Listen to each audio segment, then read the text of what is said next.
Hey everyone, and welcome back to Timeless. Last time I made one of these meta tier lists, people expressed that it would be really cool if we could do it at a cadence once per set or once every few months. I think it's a great idea, and with the metagame challenge being tomorrow and the meta being nice and stable after Bloomburrow, I'm going to go ahead and make some adjustments to the tier list. So this is the last one that we did on screen right now from before Bloomburrow, but about a month after MH3. The meta has continued to settle after MH3, and it's been about 2 months after that set and a couple of weeks after Bloomburrow. Bloomburrow really didn't shift the meta at all. Bloomburrow was a cool set that gave us like a lot of really niche playable cards, like cool cards like Mockingbird, Baleful Strix, Mind Sculptor, that aren't powerful in this format, but they're cute little niche things that can go in the right deck. There's probably at least half a dozen borderline playables from that set, which is awesome. But the main thing is that the meta has now settled and slowed down in its development as decks get solved. The top decks kind of solidify. So we're going to first talk about some of these new decks that I added to the bottom here. There's a few of them. If you noticed, I actually changed up energy to be both Mardu and Boros energy here. I decided to split it because there's really two competing schools of thoughts with building energy. The first school of thought is to make a Mardu version of energy, which is really teched against the meta and teched against the unfair decks in the meta. You're playing Orcish Bowmasters, Juggernaut Peddler, Thoughtseize, and a bunch of black cards to help with those sorts of matchups. But you're losing the ability to run Blood Moon. You're not running powerful cards like Flage. You're decreasing your matchups against fair matchups just a little bit. So some people have still been sticking to Boros energy. That deck's a lot more streamlined. You play cards like Flage that can smack around creatures. You play cards like the One Ring. Some people play Bonecrusher Giant, and the philosophy there is you're going to get better fair matchups. I personally am going to rate Mardu in tier 1 and Boros in tier 2 for the reason that I think that Boros, yes, it does gain like 2 or 3 percentage points against fair decks, but it loses like 5 or 10 or maybe even more percentage points against some unfair decks. It really doesn't have the proper tools to fight back against a lot of the combo decks that dictate the format. So I do highly recommend Mordu for the upcoming qualifier weekend and metagame challenge. I really think that you should be splashing the black cards for discard. Jeskai Energy and other colors would probably be about in the same tier as Boros.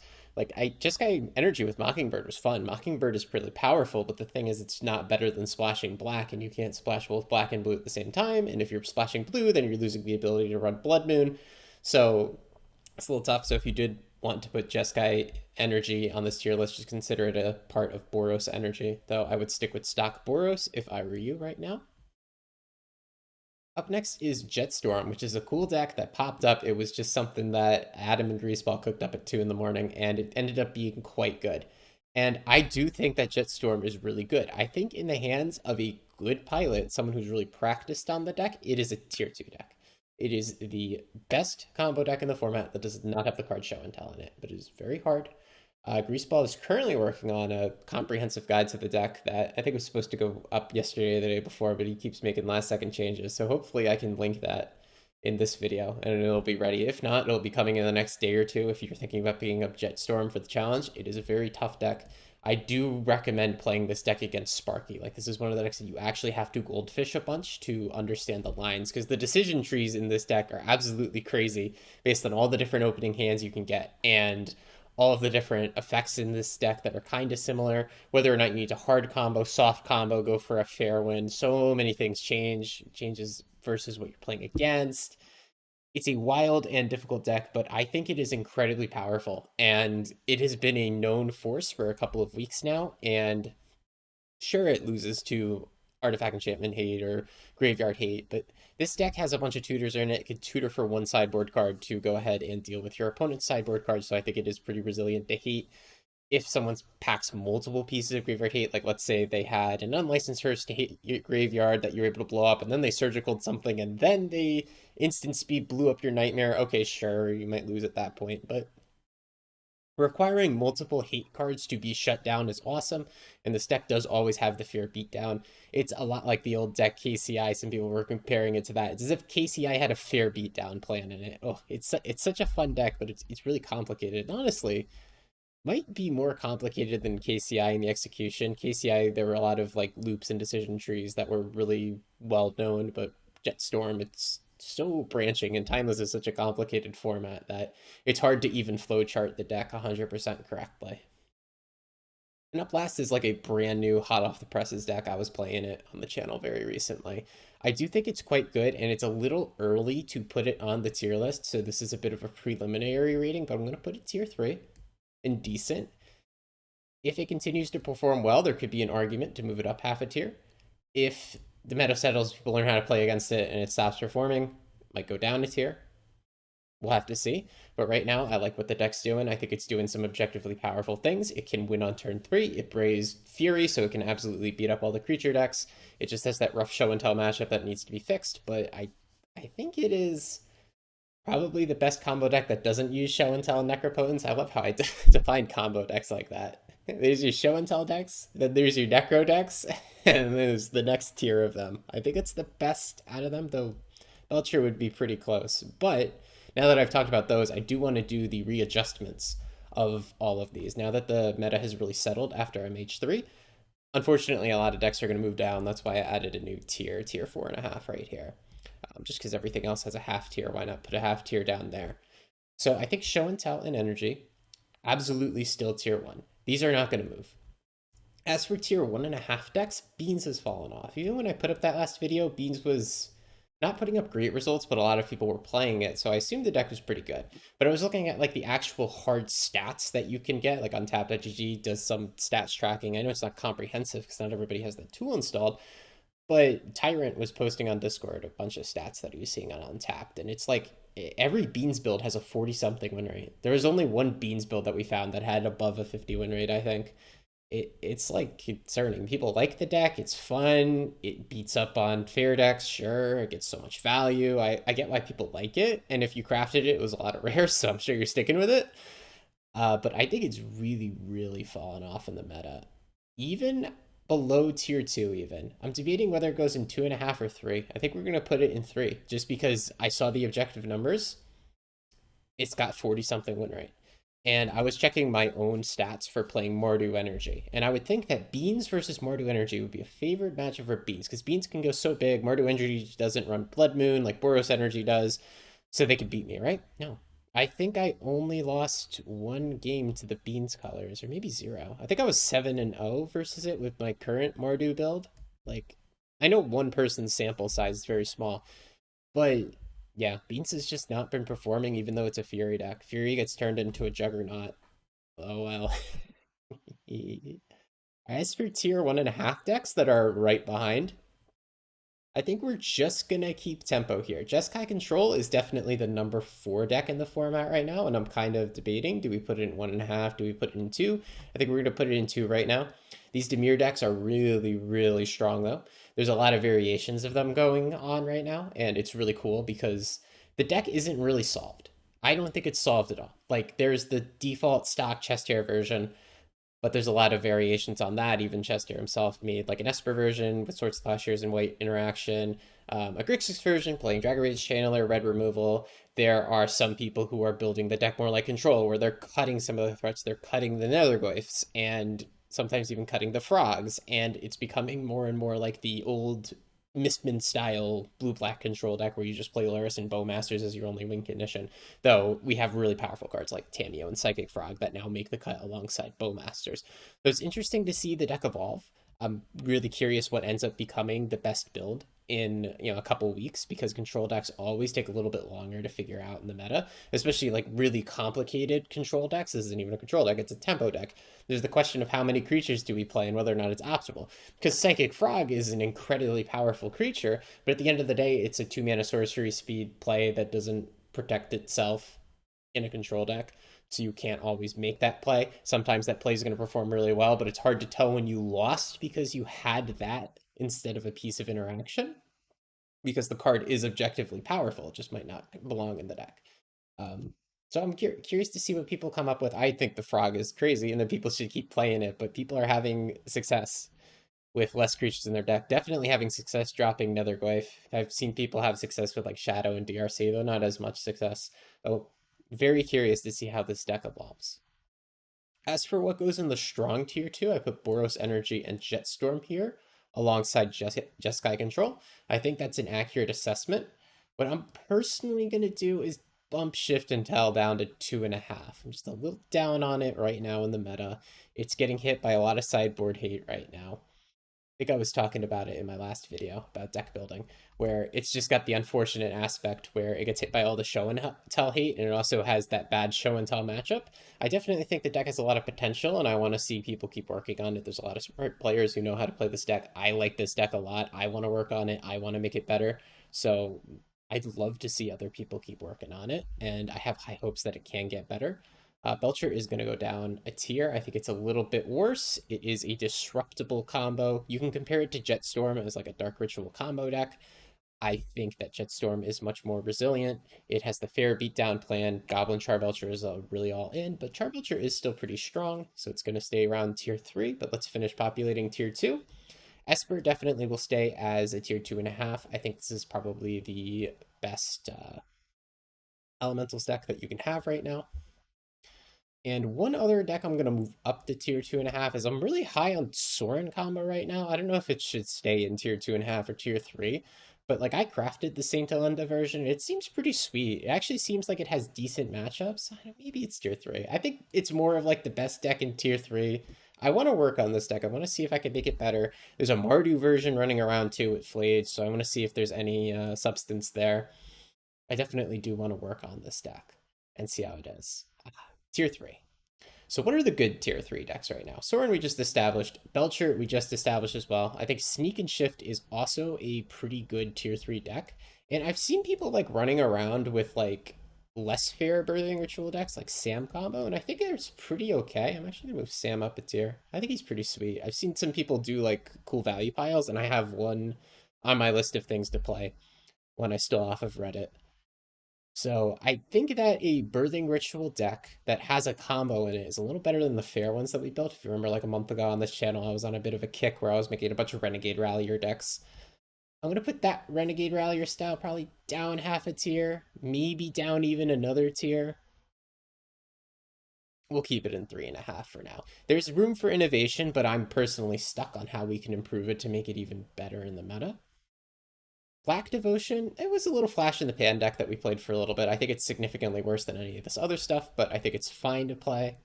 Boros Scam with Blood Moon does not have the right tools to fight against Show and Tell, does not have the right tools to fight against Jetstorm, does not have the right tools to fight against Shift and Tell. It can get outvalued by Esper. I think Dimir Tempo could also bully it. It's kind of like only great against a couple of decks like Beans and Energy, so I think we're gonna pop this down half a tier as well. I do like this deck. I played it a bunch like a month ago. I just think it fell off. And then we have Rakdos Burn, which unfortunately we're in more and more of an energy meta. I still think that Burn is a great entry deck for new players, but I'm going to put it down half of the tier. So my current tier 3 would be these decks. This seems pretty decent. I'm even thinking about putting Beans down to 3.5, but it's still objectively powerful. I don't think it's like that much worse than Sam combo. So let's think about everything else that we have in 3.5. Or other things need to move down. I think Amalia, I haven't like seen anyone else try Amalia since I was last working on it. I think if you compare it to Samwise combo, it does not win on the spot and requires an attack step, which is not a great thing in Timeless. The idea that you could play it in just like a Luris deck that's otherwise good is fine, but since I was working on it, I haven't seen a single other person play it, so we're going to put it all the way down there, I think, unfortunately. Mono black mid range with Children in the Ring. I think both of these mono black strategies are pretty decent. I think tier 3.5 is probably the correct placement for them. Necrostorm is a deck I haven't seen in a minute. Jetstorm is a better version of it, but if you want to look up how to play Necrostorm, which is how you win with Tendrils of Agony off Necropotence, I think that's still a fine like tier 3.5 strategy. You just have to learn to play it. It's not easy like Jetstorm either. It's worse though, so I don't know why you wouldn't play Jetstorm. Though it's hard for me to claim it's worse because I don't know how to play it very well. There's very few people who know how to play it well, so maybe we should do some comparisons between these two decks. Let's see if there's a difference.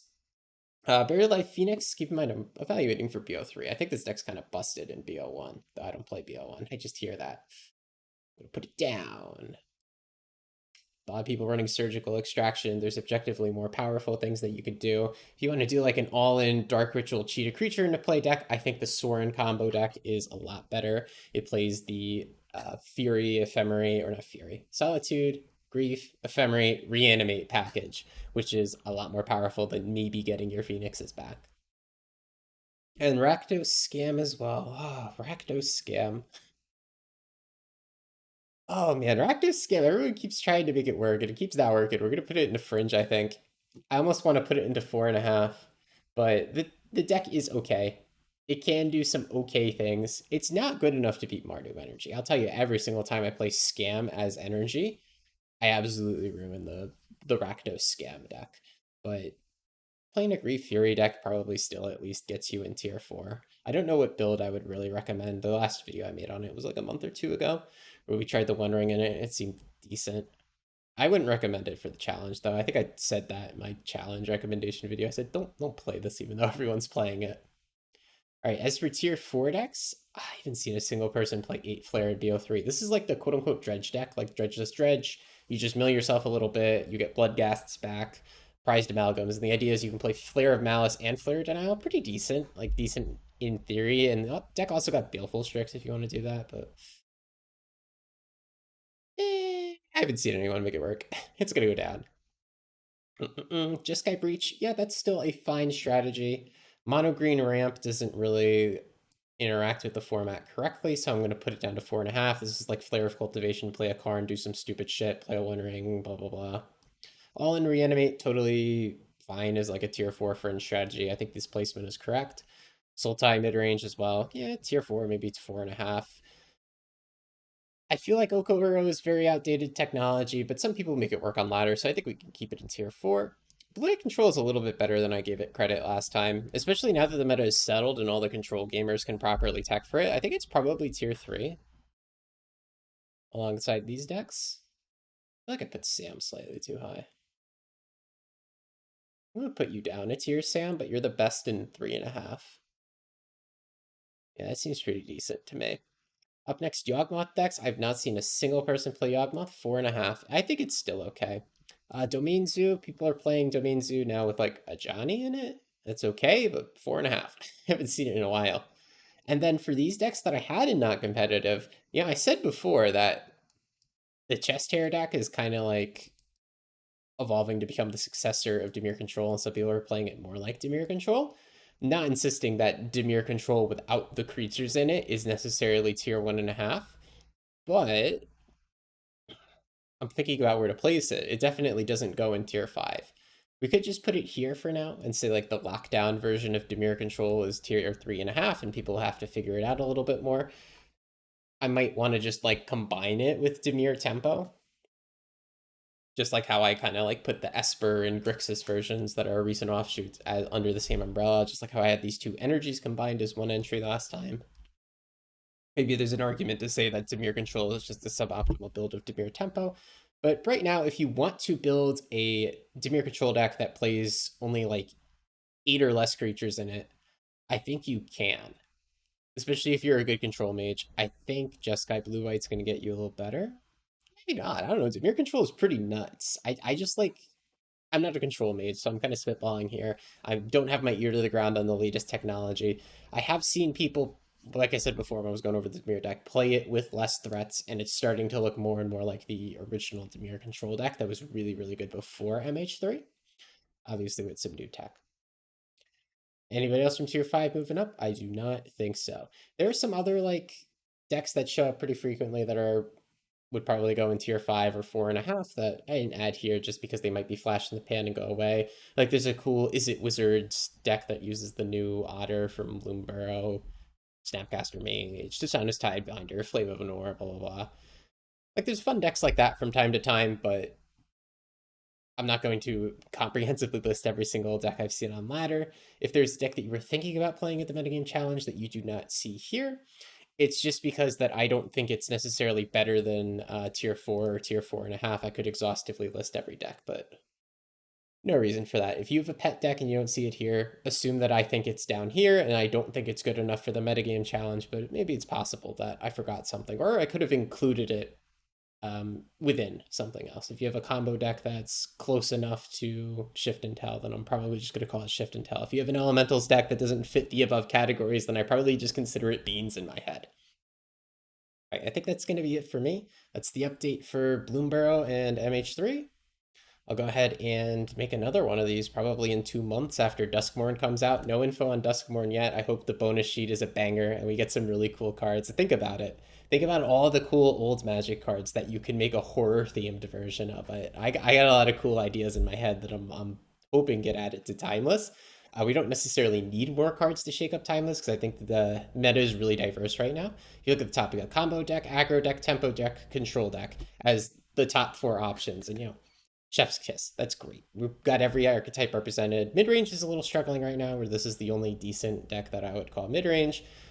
But I still think that the format pretty diverse. Brewing is a little restricted, like I said, just because of how powerful some of the cards in the format are, but that's just the reality of any format. It's not like you can walk into Vintage and say, all right, I'm going to make my completely novel brew in Vintage. It doesn't necessarily work out.